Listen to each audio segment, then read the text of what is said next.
Hello दोस्तों, कैसे हो आप लोग। तो दोस्तों मैं आप सभी का स्वागत करता हूं आपके अपने यूट्यूब चैनल पे। दोस्तों यहाँ पे अगर हम बात करें तो आज हम आ चुके हैं हमारे 1.3 that is the call of this soil. जी हाँ दोस्तों, अब ये जो चैप्टर है बहुत ही बढ़िया चैप्टर है। बेसिकली इस चैप्टर में क्या है वो मैं थोड़ा सा आपको एक जस्ट बोलते ना एक एक्सप्लेनेशन दे देता हूं, जिससे आपको एक टोटल आइडिया आ जाएगा कि actually the chapter is all about. ठीक है, तो भैया ध्यान से सुनना और साथ ही साथ अगर वीडियो अच्छी लगी हमारी तो यार वीडियो को लाइक कर दो, चैनल सब्सक्राइब नहीं किया तो चैनल सब्सक्राइब करना, अपने दोस्तों के साथ शेयर करना ताकि और कई सारे वीडियोस हम आपके लिए लेकर आ सके आपके अपने प्यारे से ब्यूटीफुल से यूट्यूब वीडियो चैनल पे। ठीक है, तो चलो यहाँ पे समझते हैं।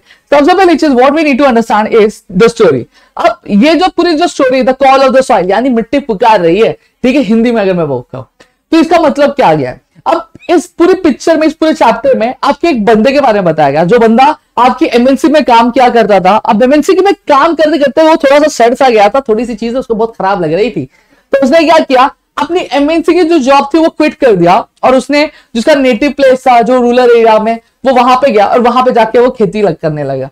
अब जब खेती करने लगा तो खेती से रिलेटेड बहुत सारी चीजें थी कि उसको एक क्रॉप उगाता था, तो क्रॉप उगाते उगाते तो उसको पर्टिकुलर किसी चावल के बारे में पता चला, तो चावल उगाने की जो जिज्ञासा थी उसके अंदर वो बहुत ज्यादा बढ़ गई।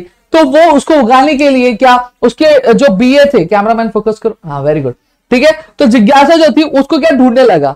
अब जिज्ञासा ढूंढने लगा, जिज्ञासा कोई लड़की का नाम नहीं, एक्साइटमेंट को हम लोग जिज्ञासा बोल रहे, ठीक है। तो वो क्या करने लगा, वो आपके जो बिया था उसका वो ढूंढने लगा इधर उधर। तो ये चैप्टर उसी चीज के बारे में पूरा यहाँ पे बताया गया। अब पर what we are here today, हम यहाँ पे किस चीज के लिए, हम यहाँ पे आपके एक्सरसाइज सोल्यूशन के लिए। तो हम लोग क्या करने वाले, सबसे पहली चीज आइस ब्रेकर्स करने वाले, complete the following web diagram. तो देखो rice varieties available at my grocer shop. क्या बोला गया है, मेरा जो ग्रोसर है यानी जो मेरा किराने दुकान वाला है उसके पास कौन से चावल क्या अवेलेबल होते हैं। तो यहाँ पे देखो मेरे जो किराने दुकान वाला है उसके पास कौन सा रहता है, एक बासमती रहता है, बिरयानी खाने का, एक कोलम रहता है। Next we have Ambe, Mohar and third one that is last one we have Indrani. ठीक है, अब नेक्स्ट चलो बात करते हैं brainstorming. Read the extract and state whether the following statement is true और false, correct the false statement. क्या बोला गया कि भैया आपको क्वेश्चन रीड करना है, क्वेश्चन रीड करके आपको बताना है ये जो स्टेटमेंट है ये सही है कि गलत है। अगर गलत है तो क्यों गलत है वो आपको बताना है। ठीक है, तो growing in abundance is more important than the quality of the crop. The answer for is false. और एक्सप्लेनेशन यहां पे आ गया, क्या है, ऑथर के हिसाब से जो क्वालिटी है क्रॉप की वो बहुत ज्यादा इंपॉर्टेंट है, क्वांटिटी मैटर नहीं करती है।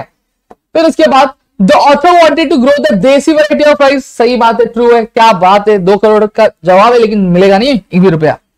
फिर क्या दिया, the author did not succeed in finding Kasbai. True और फॉल्स, भाई गलत है। क्यों, क्योंकि उसको क्या कासबीज का जो था वो मिल चुका था। समझ में आ गया, बहुत मुश्किलों का सामना करना पड़ा था but finally he got with it. ठीक है, The aroma of the desi rice would spread around the village. True है, सही बात है। Newer hybrid crops have a great appetite for chemicals. By true है। The author is an example of reverse migration. True है। क्यों reverse migration? Because most of the scene what we have seen the people used to move from rural areas to the urban areas. But in the condition of the author has migrated from the urban area to rural area. तो इसी चीज को क्या बोला गया है, इसी चीज को रिवर्स माइग्रेशन क्या बोला गया है दोस्तों। अब complete the flow chart, consider that this is an example of note making. Wow, सबसे बड़ी चीज क्या दिया है, डिस्कवरी ऑफ कासबाई राइस, और यहां पे आपको इस तरह का डायग्राम टेक्स्ट बुक में दिया है। So what we have the solution for the same, और यहां पे आपका आंसर आ गया। आया नहीं, मुझे ऐसा घसकाना पड़ता है। 2005 में उसने रिसर्च जो था कासबाई राइस के बारे में शुरू किया था। फिर जो बाबन के जो फादर थे उनसे उन्होंने बात किया, और फिर कुछ जो एल्डर्स थे आपके एग्रीकल्चरल ऑफिसर उनसे भी बात किया, लेकिन उनको कुछ भी मिला क्या, नहीं मिला। फिर उनसे किससे मिले, वो देवू अड्डा से मिले जिन्होंने कासबाई राज के बारे में सुना था।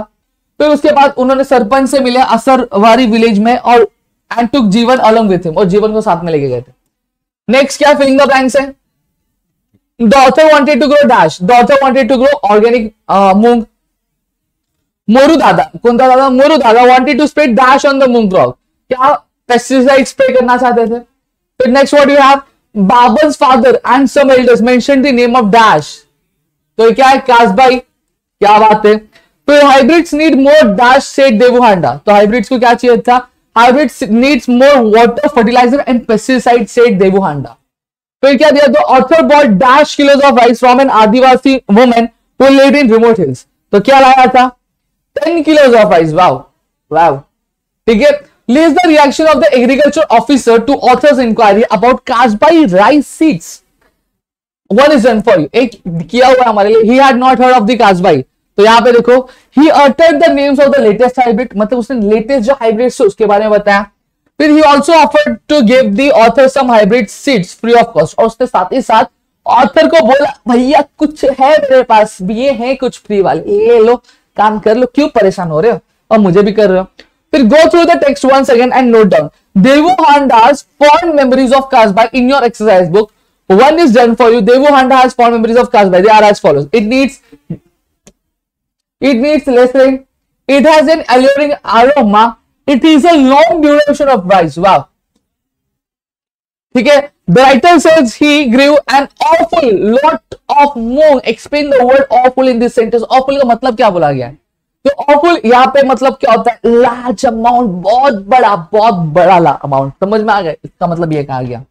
The word scent is different from its synonym and fragrance. तो यहाँ पे हमें दिया, तो हमें क्या करना है? हमें phrases निकालने. The word scent in the title, the scent of the rice. Wow. Carries the feeling within itself. वो एक feeling लेके चलता, समझ रहे हो ना? ठीक है. It suggests a sense of belongingness. मतलब कहीं ना कहीं तेरा मुझसे पहले का नाता कोई. ठीक है. तो ये कहीं ना कहीं एक जो रिलेशन है आपका बताता है. Also it refers to the tracing of the smell and it is different from its synonyms perfume. हालांकि ये क्या बता रहा है यहाँ पे? ये रिलेशन बता रहा है, बट सिनोनियम सेंट का अगर माना जाए तो वो क्या है? परफ्यूम है. तो वो बहुत ज्यादा डिफरेंट है. ठीक है. और सिमिलर किससे? In the pursuit of on the trial of. Clear हो गया. और थैंक यू कि आप इतनी देर तक मुझे सुनते रहे. और साथ ही साथ अगर वीडियो अच्छी लगी है तो वीडियो को लाइक करो. चैनल सब्सक्राइब नहीं करो, चैनल सब्सक्राइब करना, अपने दोस्तों से शेयर करना, ताकि ऐसे और कई सारे वीडियोस हम आपके लेकर आ सके आपके अपने प्यारे से खूबसूरत से ग्रेट ट्यूटोरियल्स के यूट्यूब चैनल पे दोस्तों.